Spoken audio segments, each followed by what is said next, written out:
1 महीने की सैलरी पूरे 60 लाख। काम क्या है? बस दिन भर गोल गोल घेरे बनाते रहो। तुम तैयार होगे? इंटरव्यू में सवाल आया, ढक्कन हमेशा गोल ही क्यों होता है? पहले उम्मीदवार ने कहा, क्योंकि गोल आकार पर दबाव बराबर पड़ता है, इसलिए वो न टूटता है न धंसता है।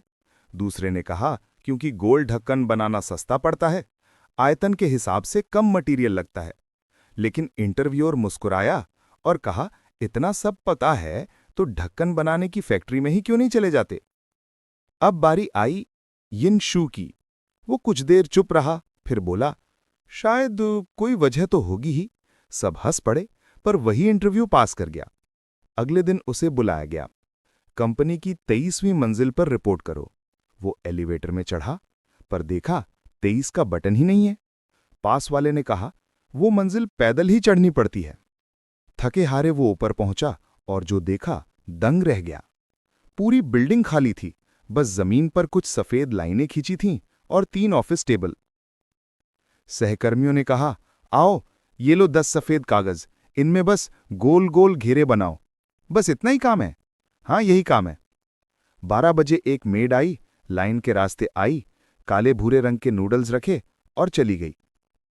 यिनशू सोच में पड़ गया कि आखिर मैं कर क्या रहा हूं, लेकिन सब इतने शांत और खुश थे तो उसने भी कुछ न कहा। हर दिन वही रूटीन, सीढ़ियां चढ़ो, लाइन पर चलो, घेरा बनाओ, मिटाओ, फिर से बनाओ। एक दिन उसकी ड्राइंग में थोड़ा सा ब्रेक था, क्योंकि पेन की स्याही खत्म हो गई थी। बॉस गुस्से में बोला, तुम्हारी वजह से हमारी रेटिंग गिर गई। उसे फिर से पूरा काम करने को कहा गया। सहकर्मी ने चुपके से एक नोट पकड़ा, हम बस पैसे के लिए यहां हैं, काम कैसा है उस पर मत सोचो। और तभी मोबाइल पर सैलरी का मैसेज आया, पूरे 6 करोड़ रुपए। अब यिनशू खुशी खुशी काम करने लगा। बॉस भी उसकी तारीफ करने लगा। लेकिन बाहर लोग कहते, ऐसे बेकार काम से क्या फायदा? वो बात उसके दिल में चुभ गई और एक दिन उसने नौकरी छोड़ दी।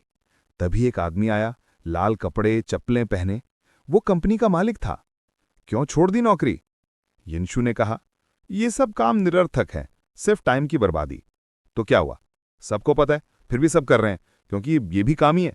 सहकर्मी ने कहा, क्यों सोचते हो इतना? पैसा मिल रहा है ना, हम भी फैक्ट्रियों में यही करते हैं, हर दिन एक ही काम बार बार। अगर सैलरी सही है और काम गलत नहीं, तो वही असली नौकरी है। पर यिनशू ने कहा, अगर काम में अर्थ ही ना हो तो जिंदगी अधूरी लगती है। मालिक बोला, पैसा ही कारण है, पैसा ही मतलब है। उसने कहा, अगर तुम रह जाओ तो सबकी सैलरी दुगनी कर दूं। लेकिन यिनशू मुस्कुराया, मैं नहीं रह सकता।